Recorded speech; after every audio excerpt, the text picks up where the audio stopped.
think of KC Precision, the biggest asset isn't the technology, it's not the history, it's the employees. They have so much pride in everything they do, and I think it really stands out in the quality of the work that they do. We give you a lot of freedom, but we expect a lot of responsibility.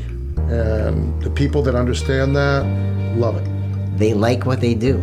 They like the chaos, they like the jobs, they're proud of being machinists. Most shops have one person that can program the machines, or maybe two. We have 10, and our total workforce is 20. So half the people out there can sit down with a chunk of metal and a blueprint and a computer and draw it, CAD it, figure it out, code it, put it in the machine, put the tools in it, make the part. Very unusual. Most shops have maybe 1 or 2 people that can do that. You can't find a company with this many folks that have been working for so long together. And we make things happen as a team. When I'm looking to hire somebody, I want to make sure first they're doing what they want to do. You have good sharp math skills, analytical skills, sense of pride and ownership. I need somebody who's positive, somebody who can go with the flow. This is a very chaotic industry, and you have to be able to change. I look for an employee that has some common sense, ability to listen.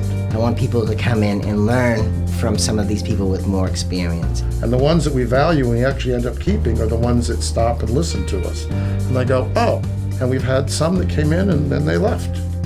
But if they stay, we'll make them really good.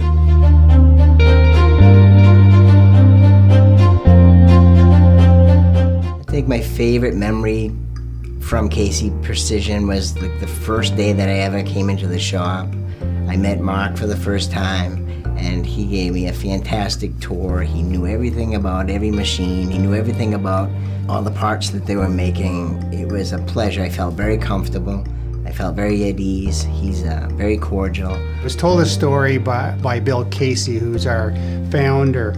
He took a trip on a jet ski from Florida to the Bahamas and ran out of gas. Eventually had to be rescued by a ship. Bill Casey worked very hard to build this business, but he played just as hard. And to me, that's something great to live by. You know, when I think of stuff, I think of me and Bill going in the Ipswich River, squirt gun wars with other canoeists. You know, stuff like that. When we played outside, we played hard, we worked hard. I was 30 miles away from the building, and Bill Casey called me and asked me if I'd go back in on a Saturday to ship some parts out to a customer.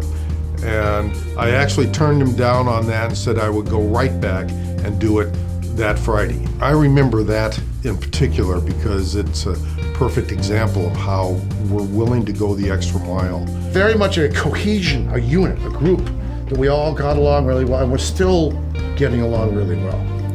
That was the day I went home and said, I think I found a new job, and I'm glad I stayed.